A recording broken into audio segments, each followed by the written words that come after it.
Some leaders leave footprints, others leave libraries. You're tuning into the Authors on Mission podcast, where industry giants become literacy legends. In every episode, we talk with authors who turn their brilliance into books that transform lives. I'm Danielle Hutchinson, your host and Chief Creative Officer at Authors on Mission. Welcome to your authorship experience.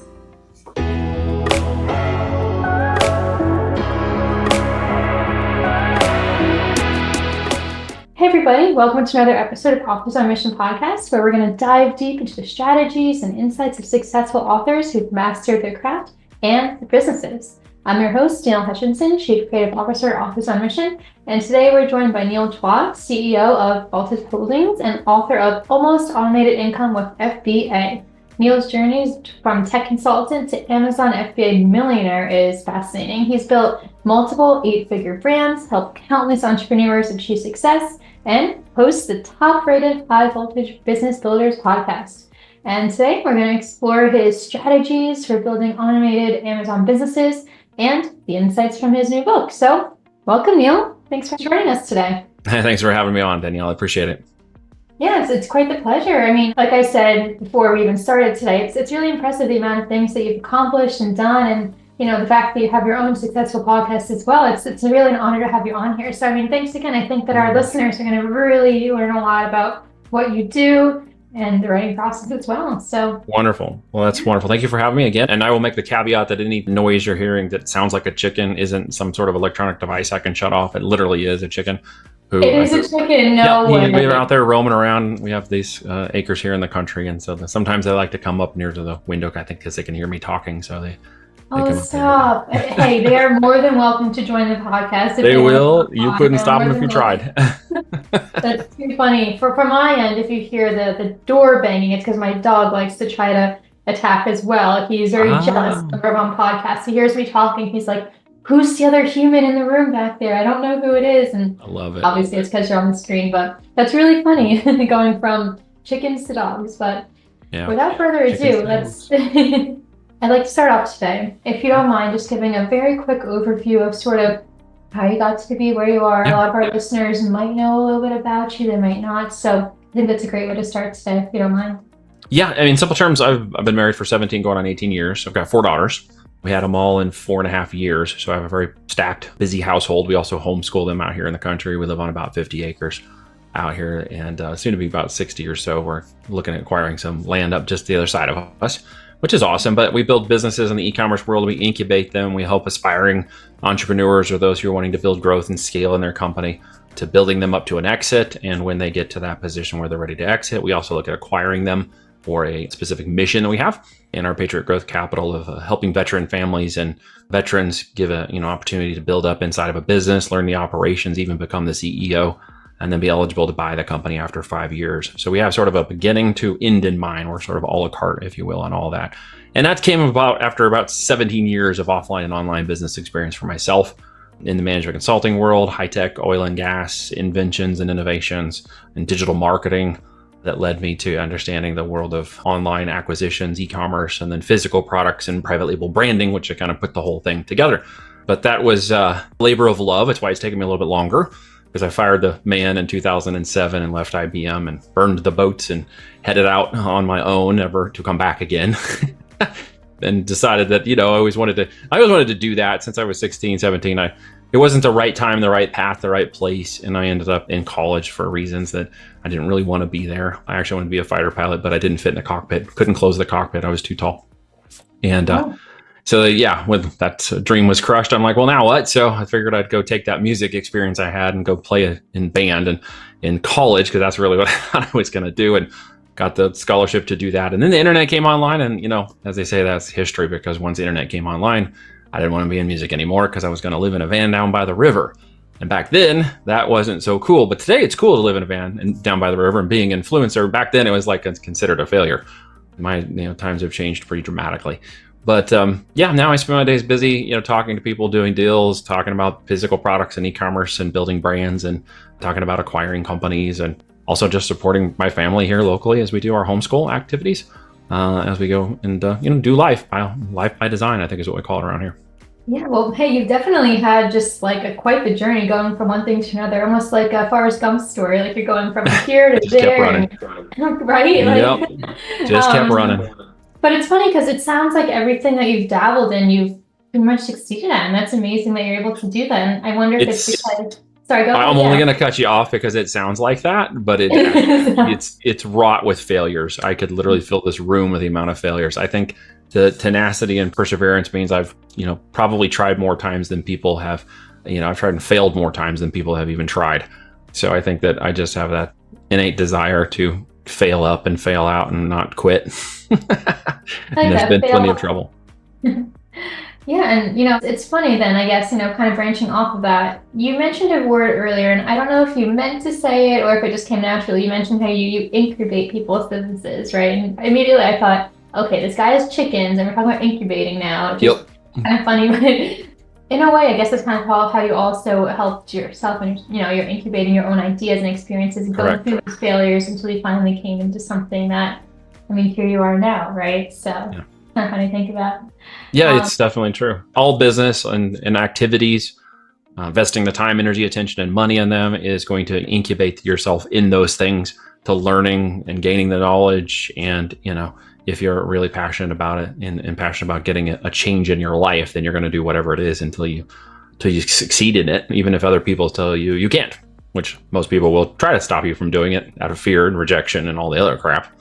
It's that tenacity that pays off in the end. So yeah, incubating brands and helping them grow up is one of the things we do, like baby chickens on the homestead. Yeah, that's kind of where I was going with that. It's kind of like you're just connecting it to that. I love it though. So, kind of branching off that the way that you just said, you can't be afraid, right? You got to kind of just go for it. Kind of relates to the writing aspect as well. A lot of people that are listening today, they're thinking about, I have my own amazing business right now. Maybe I want to write a book, maybe I don't, but it's scary, right? Do I have the time to do it? Is it going to be any good? I'm wondering, question number one, did you experience any of that yourself when you decided to write your book? And also, what led you to writing your book? You've done so much, and then tell me a little bit about that. Well, the idea came to me from a friend who said, hey, you should write a book. Oh, simple enough. That's it. No. Well, at the end of the day, that's kind of how it went. And I said, well, write about what? And he said, well, you should write about your experiences in your life. And I'm like, I don't want a whole book just filled with me. I don't like talking about myself that much. At the end of the day, I like the business. I talk about the business. I talk about what we do in the business and other people who are involved. And, that I enjoy and I'm passionate about that. And he said, well, there's a concept out there now of taking podcasts and turning them into books. Maybe you should consider that. And I thought, oh, well, there's an interesting idea. There's a lot of content. There's a lot of great people that I've interview. There's great conversation, great topics and insights from businesses that are doing, 5 million to 500 million a year or more. And I thought, those people have some really great insights. And so the idea then came to take the, a specific podcast, we have over 160 we've done so far, take out the ones that really resonated in our space, e-commerce, and then also went around the business of doing business.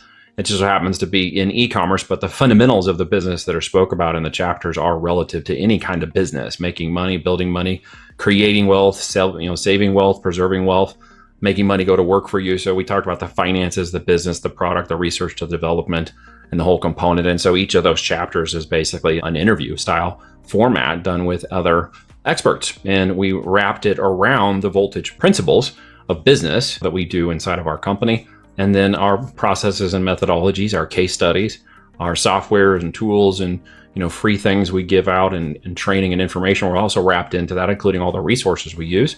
So the book became a strategic kind of business decision to get out the concept that Voltage is doing into the world and use the book as one way to kind of drive that forward so we can reach people for more specific intent about what we're doing.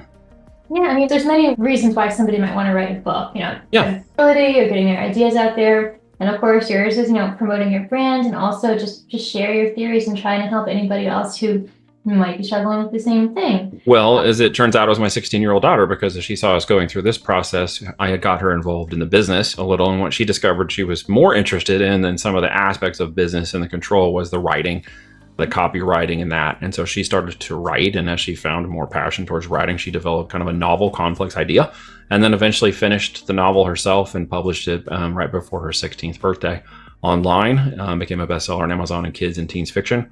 And she wrote that book and published it on her own. And it was just part of the process of watching me do it and then her discovering how to do it. And hers was an actual novel that she put together and completely did, even drew the illustrations for the book herself. So pretty happy with it. My next question is going to be, what is this book and how can we have her on here to talk about hers, right? It's temporarily off Amazon at the moment. I mean, okay. Website being put online and stuff now.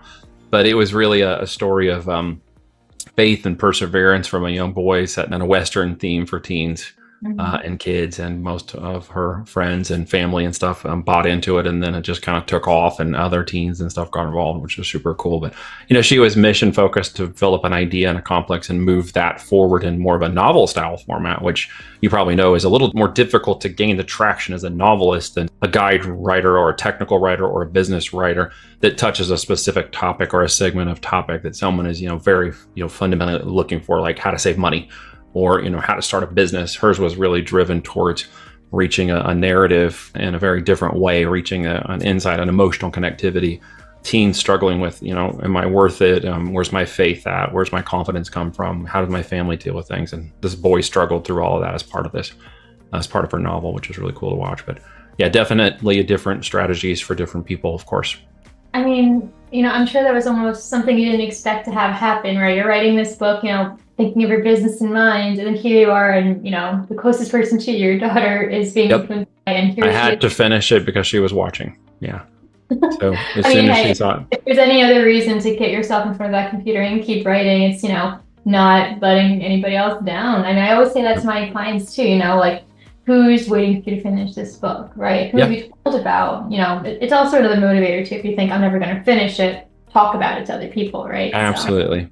And mine was a business and strategic decision ultimately to not make it more personal and story, or biography or something related. It was made to intentionally focus on my clients and our processes in the business. So obviously I'm the interviewer and the host, if you will, of it, which obviously puts me in there in terms of my experience and stuff, but it really wanted to be focused on providing the value of the benefit and understanding the differences in the way we approach business, e-commerce, and making money, etc., and building companies to an exit. And that's one of the reasons why I put it out there. Is now it's become a factor of confidence and trust in our brand and our operational skills and our business aptitude and acumen, and that the book is actually just supporting that continued strategy as another marketing asset. Yeah, and I think there's so many different types of topics and strategies within that, but the way that you decided to present this information in the form of case studies and interviews rather than just bullet point lists and statistics like most business books. I mean, I think perhaps maybe that's the reason why it became so successful, because who wants to read fact after fact after fact when you can actually hear a conversation or see something happen in real life? Was that strategic on your end? It was. I just didn't want to provide theories. I wanted to provide actual heads down knowledge, tacit information from experts. And so the conversational format would be reading like you're listening to a podcast transcript, where we do actually get the insights, information, actuals, and real storytelling, along with real examples of what business can do in different forms and shapes, wealth without Wall Street strategies, investment strategies, real estate, development. We talked about a lot of different things relative to business, and then a heavy focus, of course, on e-commerce, and the physical private label branded world was a component of that as well, because that's predominantly where we operate. But it was meant to not be conjecture. It was meant to be based on fact. Right. And, first off, the way that you did that also just heightens that credibility, right? It's based on fact, but there are actual people, actual things that happened in the world that prove what you're saying works. It's beyond just saying, this is what I think. It's saying, I think this, I know this. And we backed it up with case studies and referable information that's online for them to go look at, and testimonials, as well as the actual references for people, information, and websites that were part of each book. And of course, the focus on particular experts and their experience. My friend wrote the foreword. Kevin Harrington, one of the original sharks on the Shark Tank, wrote the foreword for me. And so he gives his insights and acumen into business. He's done more than $6 billion in sales, if you know who he is. Created the As Seen on TV brand. So very smart in the world of physical products and businesses, and really helped me level up my expectations and understanding of what business means in the abundance aspect. And so he wrote that forward in the book too, which is awesome, and really gives us some good insights into the book. Yeah, I mean, having sort of like that expert validation right there in the beginning of your book too, it's an amazing thing to have when you have those connections like that. So it's really awesome. Takes the time in business and just a little bit of luck. Yeah, some luck goes into it, right? But also strategies and holding up connections and branching out like that too. And kind of going on that, I guess I'm curious, what was the process like gathering all these interviews and all these case studies? I mean, I can only imagine how hard it was just to schedule it and then ask the right questions again, Yeah. analyze their answers. I mean, tell me a little bit Well, about really, that. what it got down to is I became the editor of the manuscript, overarching in terms of knowledge and conversation and backwards. And I actually had someone go through and take each video, transcript, etc., compile them down with AI, and then bring back summaries so we could kind of look at the ones that were most relevant to the process and procedure. And then we dove into each of those. We actually used AI a lot to help us categorize the information, categorize how the book was going to work, and then take certain summaries of the book, and as well as taking some of the podcast fluff out and just bringing down really the hardcore information that was in that section of the podcast reference to that. And so AI really helped us become an intelligent editor of the book with human oversight and prompting, and then the human editing aspect of the manuscript itself. And the final steps is where I spent a lot of my time, was going over each of those and making sure that it was accurately portrayed, that it was factual information, and then it represented correctly the right people, the right case studies, the right conversation before we published it out there. Hey, I mean, if that's ever a better example for using AI for writing, it's that, right? I have so many people coming to me saying, like, AI can never be used for writing, and it's never going to capture the authentic human voice, and it doesn't, but using it for something like that's a whole nother level I hadn't considered, right? Just filtering through existing content, picking out what's going to be needed. I mean, it saves you hours of time, rather than Well, it really will. And if you feed it enough information, it can be very close, not 100% accurate, but you can tell you how far it's come in the last year or two in terms of accuracy. We use it for most all of our front-end copywriting and marketing emails, Facebook posts. We use it for most of our front-end communication and broadcast emails, as well as our listings and copy on our e-commerce websites.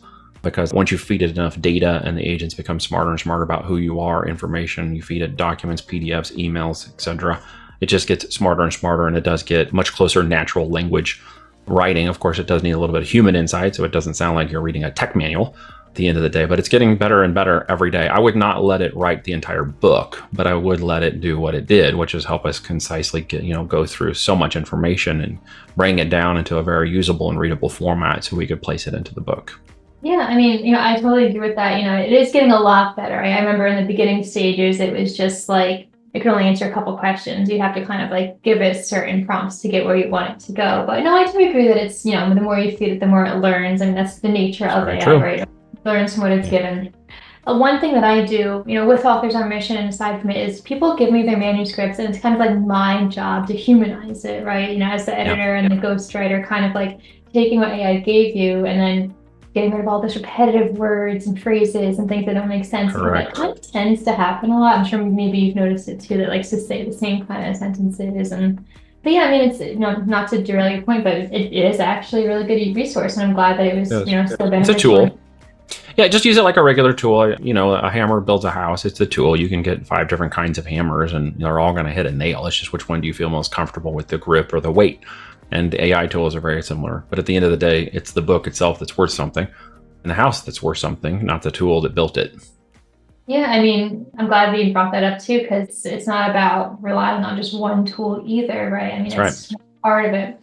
Yeah, so I mean, for example, a lot of people listening right now are probably thinking about your story of writing the book and going through all these interviews and things. They're thinking, I could never do that, right? They're thinking, I don't even know that many people or something like that, right? But at the end of the day, when you have the right tools like the AI and also the right resources, the right people on your side, like the person who, that's all you need too. So Adam is instrumental in helping me do it.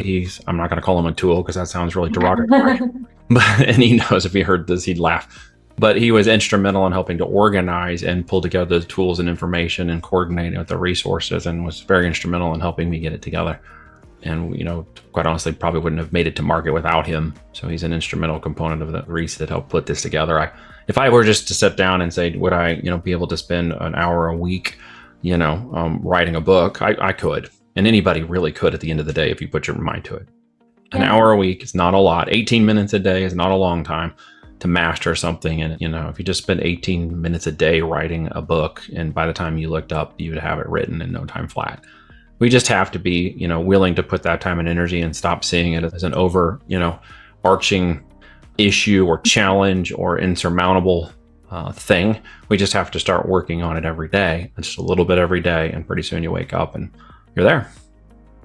Yeah, I mean, I actually published a blog post about this, right? Like time management when you're writing, and it really doesn't involve like sitting down for 6 hour stretches every day. You don't need to do that. Sometimes, No, you'll especially, burn out. yeah, exactly. You burn out, your creative energy is Yeah, going to be gone. You're not going to even want to touch the project anymore. But, I tell my clients all the time, all you need to do is just record a voice memo every now and pace then. yourselves. And like, yeah, whenever you have time, be it like you're taking a shower, voice record, you're driving, voice record, or just jot some things into the notes, right? And especially if you have a team of people that you can kind of send that information to that can help you put it all together and make it into a book. I mean, it's You can another actually way. get that on Fiverr. You can hire 2 or 3 different editors or helpers on Fiverr. You could send them continuous information. They could transcribe it and write it. There's a lot of ways to get help doing it. There's a thing that I say for a lot of people, usually I end my podcast with this, and that's the opportunity begins at the end of your excuses. So if you want to write a book and get published, you have to get rid of the excuses. If you don't know what to write, then write 2 books until you figure out which one you want to sell. You keep going through tenacity. And it's something I had to teach my 14 and 15-year-old. But in the end, when I stepped back and watched her do it, her drive and tenacity to do it, she spent a year working on it. She didn't need me to push her very hard. She just needed me to organize it and help put it together and help bring it to light in a way that she could see it actually become a physical book that showed up at our door. And for her, that was just a huge win and a check box on her life to say, look, I did it, right? She didn't need to sell 1 million copies. That wasn't her goal. Her goal is just to look through that and say, I made this challenge, I ended the challenge, and I did it. And then she realized, she doesn't want to be a novelist. She loved the writing. She enjoyed all of that. But actually what she wants to do is write more short stories about family and life on the farm and making up stories about the chickens going on adventures with the animals and other things. So she's actually spinning her narrative a little towards more kids' books and children's books because she finds that to be more fun than writing the novels, even though she finished it, which was amazing. She doesn't really ultimately want to become a novelist. She wanted to become a book writer and a storyteller, which I think is fascinating. So it's just part of the process of learning what she wanted to get dialed in. And that would be like anybody listening to this. It's the process of learning. Yeah, definitely. I mean, you might think that you want to write one thing, you change it, adapt it to whatever's speaking most to you. 100%. And, what you said earlier, it's about being mission focused, right? Your daughter Correct. was mission focused and getting that book out there. And she's never going to forget that now. Like, no matter how many years down the road, she's going to be able to say, like, yeah, I wrote a book at 16, right? That's just like something to, hold on to forever. I did kind of want to branch back to what you said before. You mentioned like, you can go onto Fiverr and have people like take your notes and put it. Don't go to Fiverr. We got people right here at Authors on Mission to help you out. Just letting you know. Yeah, That's true. I'm sorry. That's what I do all the time. My, clients come to me. We either, we can sit down on video calls every week and go over chapter by chapter and line by line, or if they're really busy, they just kind of, even in the middle of the night, I get messages from people like, chapter 2, we need to have this story, don't forget. But okay, yep, don't worry about it, and we kind of like handle it for them, create an outline, put it all together. So that's just one package we offer, but I just want to let you know, I mean, like if you ever think that I can't write this because I don't have the time to, or I have too many ideas, there's resources like Fiverr, there's people like us, it's all out there. Don't let anything hold you back. So Well, I know where to go for my next book. Exactly. That's what connections and networking is all about when it comes to business at the end of the day, right? Networking with the right people and connecting with the right people is extremely important. I say it's who you know that gets you there and what you know that keeps you there. So if you can get to the right connections, yeah, that makes all the difference. Yeah, and clearly that's, one of your strategies too. I mean, like you have Shark Absolutely. Tank first in your books, right? So it's Correct. amazing tip too. Try to build those connections, keep the relationships. You never know where it's gonna lead you. It goes out That's to all right. our yeah. So, speaking of sort of like what's next for you, I'm curious, you've been the Forrest Gump of everything here, good dabbling and everything, and having failures and successes, right? What's next on the horizon for you? Yeah. We are coaching individuals and aspiring entrepreneurs. We're working with business and owners. Now we're really focused on the acquisition side of growing our business. We move through kind of the stepping stones of growth within our company. We've got a software system that we've been working on for a few years, 18 months or so, that we will be releasing soon to the public and wanting to go public with that. And so that is now in a hiring process to find the right CMO. To really push that up. We've got a big, hairy, audacious goal of hitting a couple million a month in sales on that. So that's one of the objectives for the next 12 to 18 months is to roll that out into the mass. With that, we've also very focused on the acquisitions for this year, and with our capital partners in Patriot Growth Capital, which is veteran-focused, veteran-backed, veteran-funded organization that helped 16,000 veterans last year and their families. We have opened up a relationship with Voltage and PGC to go to market as partners in acquiring companies and bringing veterans into those companies to help them operate and grow up and learn over 3 to 5 years, become hopefully successful operators and entrepreneurs in the business that we acquired, so that we can help them acquire that business back from us and make life-changing opportunities for those families. So our mission for the next year is to acquire 15 of those companies. We have 2 under LOI right now, a third one that's coming in, meaning we're intending to buy those companies, the first one closing 2 weeks from now, depending upon when this podcast comes out, and the next one in about 30 to 60 days after that. And we'll have about 3 acquired at current pace within the first quarter of 2025. So that puts us on pace for the kinds of companies that we want to acquire by the end of this year. And then we'll really be shooting for 50 in 5 years. Wow. I mean, like, hey, you're already on track. 3 already. It's barely even, I guess it's almost the end of January now. I don't know where the time is flying, but that's a great progress so far. Maybe we'll end up by shooting that. We're about 127 business evaluations in. So it's been a bit of a labor of love to get the processes and businesses and pipeline set up since about January of last year, so that we were prepared with everyone necessary, from legal to advisement and operations and everything necessary to take this on, so that we could prepare, these businesses for acquisition. So that's really where my primary focus is going to be in this year, building that team, building those operations, building those controls in place as we take over these companies. They're anywhere between 3 to 15 million in size and revenue a year. So we want to make sure we obviously take great control of those operations, and we're building them in such a way as the operators want to come along with us. They can come as be a part of the organization if they understand the mission of Patriot Growth Capital, the mission that we are under, with the goal of obviously changing lives and really giving veterans that opportunity, whether they're currently in the military or not in the military, that they have a pathway forward with their families. Yeah, I mean, hey, thanks for letting us know all about that. I think, if anybody's listening right now, they'd be pretty inspired to kind of find out more about you and perhaps, reach out, and maybe what your services are offering is something that they're also looking for. If they want to learn more about it, where can they go to find out more about you and what you do? Yeah, if they're on the veteran side of the house, if you're a veteran listening to this or somebody interested in supporting veterans and supporting veteran initiatives, go to patriotgrowthcapital.com and check that out. Meet with the team. We've got all kinds of things going on, events and workshops and stuff happening all over the country, and one coming up in Atlanta shortly, which is a charitable event for veterans, which would be great.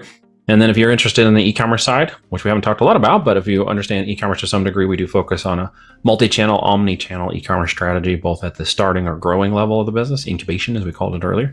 You can go to voltagedm.com, that's voltagedigitalmarketing.com, and check that out. The presentation and the book that we're giving away for 10 listeners now, who can go into the comments and section and notes and look at that and grab a free copy of the book, check it out, see what we're doing in the world of business and e-com, and how we're building these companies to grow and scale and exit with our clients, and how we help them with all the processes, systems, softwares, technology, and train them up to become great CEO operators.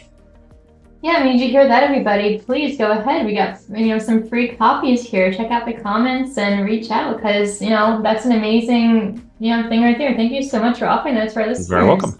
I hope it benefits someone greatly. Yeah, of course. Check it out, guys. Don't let that opportunity pass you by. Aside from that, I'm wondering, do you have any last bits of advice for our listeners today that maybe they can take home with them after they finish today's podcast? What do you think? Yeah, I usually try to remind people, because sometimes resources are a concern, and I always remind people of what Mark Cuban said, which is, you don't have the resources, be resourceful. Be tenacious. Don't take no for an answer. Take a KNOW until somebody tells you it's a hell no. Get out there and make sure that you try it. Fail forward, fail up. Don't fail out of anything, because it's usually not the first time at bat you're going to have success. You're going to want to get out there and keep going until you find what works for you, whether it's changing up the type of writing style you have or the type of genre you're in. If you're writing books or if you're in business, one way or another, failing forward is a very important learning lesson in life and business, and without it, you will never come to the right experience, and without that experience, you certainly won't gain the wisdom that you're looking for. So I would encourage everybody, last thing, to act imperfectly in any process you're doing, and something perfect will happen along the way. I absolutely love that. First off, you have an amazing way of words. There's no wonder why, you're able to write that, such an amazingly successful book. I mean, I love that little bit you just did with KNOW. I think that's so clever. You have to. A-N-O-W. That's what I tell my children. You don't know until you get a no. And even then, it needs to be a slam the door in your face no. Yeah, I mean, that's something we should all relate to. Whatever endeavor it is that we're going into, it's incredible. So yeah, I mean, again, thank you so much for joining us on our podcast. It's been such a pleasure. I think that our listeners have learned a lot from you, and now they know, where to go to find out more. And to all of our listeners too, that wraps up another inspiring episode of Authors on Mission podcast. Neil's insights on building automated Amazon businesses and his journey from corporate America to e-commerce really just shows our mission of empowering authors and entrepreneurs. So remember, you can find Neil's book, Almost Automated Income with FBA, on Amazon, and you connect with him through his podcast and his website, and all the links we're going to put into the chat, into the comment box as well. Again, thank you for your time today. It's been quite a pleasure, and it's been an honor too. To all of our listeners, join us next time on another episode, and until then, keep leading, keep inspiring, and keep writing. Have a great day, everybody. This is Danielle Hutchinson reminding you that somewhere, someone needs the book that only you can write. Visit authorsonmission.com to start your legacy. Until next time, keep leading, keep inspiring, and keep thinking in chapters. Have a great day.